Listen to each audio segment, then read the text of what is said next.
दर्शक बंधु आमर कथा चैनल को स्वागत करुच्ची। आजिकल लोक मानकर विशेषकर युवपीढ़ी मानकर गोटे विशेष समस्या देखा जे सेमानकर चुटी उपुड़ी जावा बा केश उपुड़ी जावा बहुत रूपी हेबा असमय केश पाची जावा एभली विभिन्न समस्या से चिंतित। आसंतु ए सबुर कारण एवं समाधान उपाय विषय जानिबा। ए सबु समस्यार कारण कौन हो पारे? केश समस्यार प्रमुख कारण गुड़िक है केतेक पावरफुल मेडिसिन खाइबा द्वारा यह होता है। अर्थात आपण जदि दीर्घ दिन धरी केतेक पावरफुल मेडिसिन बा औषध खाऊथांती एवं से केतेक औषध अच्छी जार पार्श्व प्रतिक्रिया भाव यही सब केश झड़िबा केश पाची जावा रूपी हवा यही सब कारण देखा दे पारे। आउ गोटे कारण होची केमिकल मिश्रित शैम्पू कंडीशनर इत्यादिर बहुल व्यवहार। आजिकल युवपीढ़ी मैंने मुंडरे बहुत प्रकार रासायनिक पदार्थ लगाउछंती जेमती हला शैम्पू कंडीशनर आउ हेयर वाशर एमती बहुत किछि अछि। सेथुरु भल जिनिष गुड़िक केवल व्यवहार करबा उचित। आउ गोटे कारण होची केश सुखाइबा पई हेयर ड्रायर नियमित व्यवहार करने द्वारा मध्य यही सब समस्या देखा दिए। केश धोई सारा पर हेयर ड्रायर द्वारा जो सुखौंट पिला माने सेटा ठीक नुहे। सबुबले या व्यवहार कले केश निश्चय हानिकारक।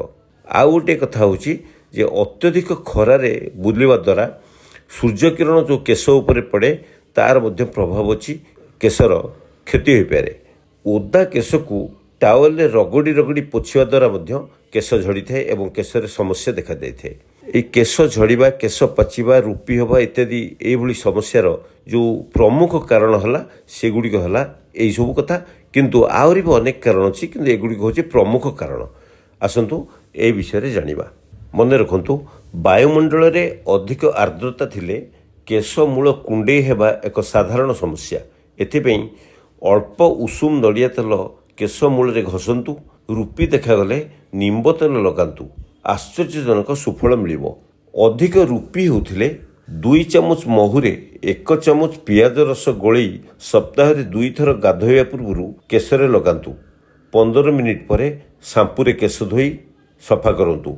आउ रूपी समस्या रहिबो नहीं। मन रखंतु पियाज रस केश पई बहुत उपकारी।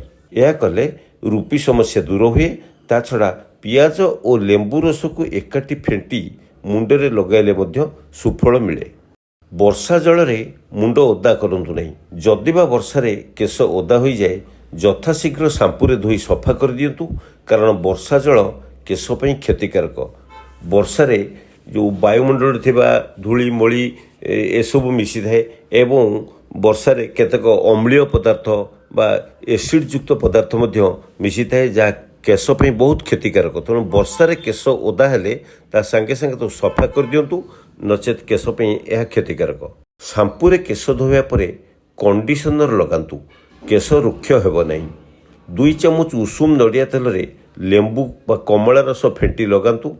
यह होची गोटे प्राकृतिक कंडीशनर।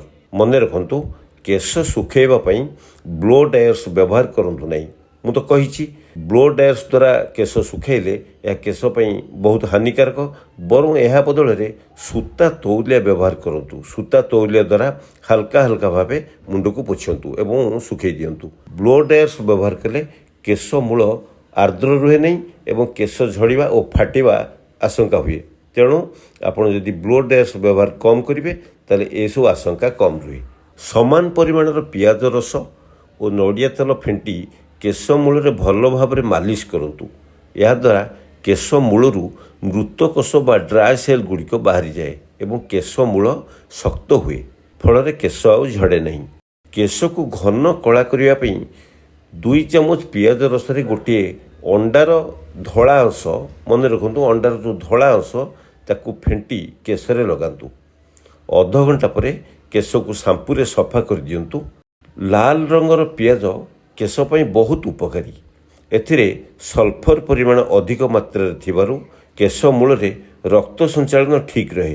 तेणु केश भल बढ़े आउ झड़े नहीं। काकुड़ी खाइबा द्वारा केश को सिलिकन और सल्फर उपयुक्त परिमाण में मिली थाए।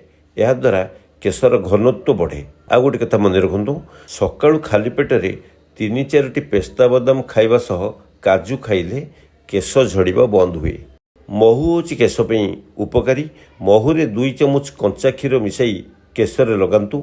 यह द्वारा केशर चमक आसवा सह केश लंबा हुए। कदली नियमित खाइले मध्य केश झड़िबा दूर हुए। पालंग शाग एक भल शाग। पालंग शाग खाइबा केश पई बहुत उपकारी। लेंबू पानी 3-4 ग्लास पियंतु।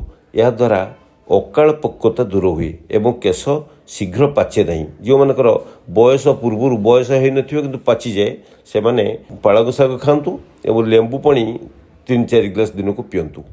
मु तो कही पियाज रस केशमूल पर बहुत उपकारी। दिनर मुख्य भोजन बा लंचर किछि समय पूर्व विटामिन सी तथा खटायुक्त फल जेपरी कमला, अंगूर, सपुरी, स्ट्रॉबेरी ए सब खातु। यह केश पई बहुत भल। मुख्य भोजन रे डाली, सबुज पनीपरिबा, शाग, गाजर युक्त सालड आदि सामिल करंतु। यह द्वारा शरीर को अधिक लौह बा आयरन मिलता है जहाँफल केश मूल शक्त हुए। असमय केश पाचिबा बा झड़िबा बंद हुए। मन रखु जड़ा तेल केश पई बहुत उपकारी। यह केश को घन और दीर्घ करिबारे साहाय्य करे। जदि कौनसी उत्पाद व्यवहार करी आपणकर केश मूल क्षति पहुँची तेबे यह दूर करने सह पुणी प्राकृतिक अवस्था फेराई आनिबो केवल जड़ा तेल। जड़ा तेल आपण देखिथिबे खूब बहलिया और अठालिया। तेणु यह सहित नड़िया तेल बा ऑलिव ऑयल मिसाई मथारे घसी घसी लगांतु। घंटाक परे शांपुरे सफा करंतु। एहीपरि सप्ताह को थरे लगांतु। आखि पता और भूलता को आपण जदि गाढ़ और दीर्घ करने को चाहती तेबे राति रे जड़ा तेल को तुलारे बुड़े लगांतु। सूर्य किरण और झाड़ जो केश मूल कुंडे हुए और रूपी समस्या देखा दिए।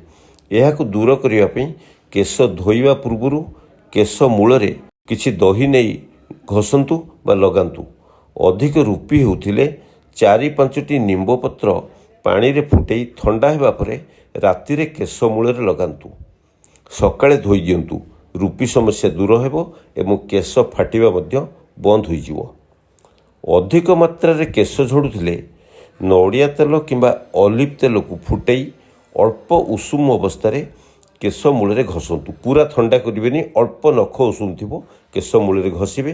घंटाए पर शांपुरे सफा कर दियंतु। सुफल पाइबे। अदा, रसुण किंबा पियाज एथिरु जेकोसी प्रकार रस को राति रे केश और केश मूल मालिश करंतु। सकाळे ठंडा पानी रे धोई सफा करंतु। यह द्वारा केश मूल शक्त हुए और केश झड़िबा बंद हुए। मन रखंतु चाप और दुश्चिंतार मध्य दूरे रुहंतु एवं प्रतिदिन ध्यान, जोग और व्यायाम करंतु। सुफल पाइबे। सबुज चा पत्र को पानी रे फुटई सही पानी को उषुम अवस्था रे केश मूल लगांतु। घंटाए पर धोई दियंतु। केश झड़िबा बंद हो जिवो और नुआ केश पुणी कअंलिबो। केश मूल और त्वचा अधिक शुष्क हो गले केश समस्या और अन्यान्य स्वास्थ्य समस्या भी देखा दिए। यार प्रतिकार पई दिन को अति कम 2 लिटर अधिक पानी पियंतु। केश धोइबा पई गरम पानी आदौ व्यवहार करंतु नहीं।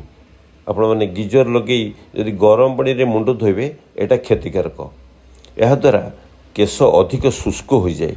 तेणु गरम पानी परिवर्ते हल्का उषुम पानी बा ठंडा पानी व्यवहार करंतु।